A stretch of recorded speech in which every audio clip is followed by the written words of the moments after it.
क्या आपने कभी सोचा है कि सृष्टि के रचयिता ब्रह्मा जी का लोक कैसा है?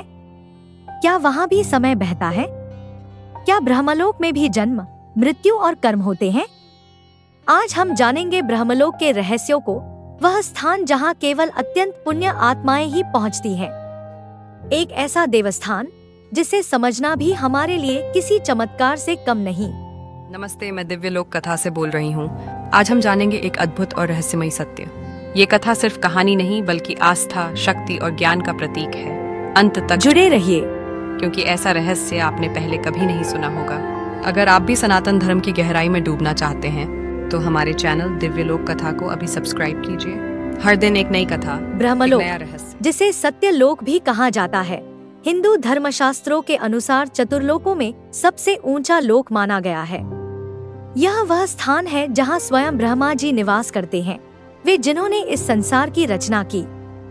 स्कंद पुराण और विष्णु पुराण में वर्णित है कि ब्रह्मलोक समय से परे है।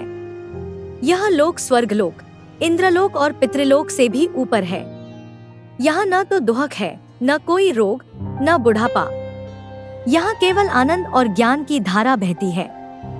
शास्त्रों के अनुसार ब्रह्मलोक तक वही जीव पहुँच सकते हैं जिन्होंने ब्रह्मचर्य और तप का कठोर पालन किया हो, गहन वेद अध्ययन किया हो और जिन्होंने परम ब्रह्मा को जानने की लालसा रखी हो। मुंडक उपनिषद कहता है कि यह सर्वज्ञ सर्वविद, जो ब्रह्मा को जान लेता है, वह मृत्यु के चक्र से मुक्त हो ब्रह्मलोक में पहुंचता है। इस लोक में पहुंचने का मार्ग केवल पुण्य या पूजा से नहीं, बल्कि आत्मज्ञान और त्याग से जुड़ा है। ब्रह्मलोक में दिन और रात हमारी पृथ्वी के जैसे नहीं होते। एक ब्रह्मा का दिन 4.32 अरब वर्ष और उतना ही लंबा होता है उनका एक रात्रिकाल। यहाँ आत्माएं सशरीर निवास करती हैं। वे ना तो पूरी तरह मृत्यु को प्राप्त होती हैं, ना ही जन्म लेती हैं। यहाँ ज्ञान ही भोजन है और ध्यान ही जीवन। ब्रह्मलोक में ब्रह्मा जी के अलावा ऋषि मुनि, सिद्ध और वे आत्माएं होती हैं जो मोक्ष के अंतिम द्वार पर खड़ी होती हैं। बहुत कम लोग जानते हैं कि ब्रह्मलोक भी अनंत नहीं है। भगवद गीता के अध्याय 8 में श्री कृष्ण कहते हैं, ब्रह्मा के लोक तक पहुँचने वाले भी पुनः जन्म लेते हैं, लेकिन जो मुझे प्राप्त कर लेते हैं वे जन्म मृत्यु के चक्र से मुक्त हो जाते हैं। यानी ब्रह्मलोक भी एक उच्च आयाम है, परंतु वहाँ से भी आगे एक अवस्था है, परब्रह्म, वैकुंठ, निर्वाण।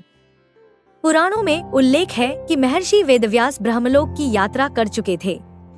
वहाँ उन्होंने ब्रह्मा जी से वेदों की शिक्षा प्राप्त की। एक कथा के अनुसार जब ब्रह्मा जी के मन में अहंकार आया कि उन्होंने सृष्टि रची है, तब विष्णु और शिव ने उन्हें सत्य का बोध कराया कि रचना का कारण भी परब्रह्म है।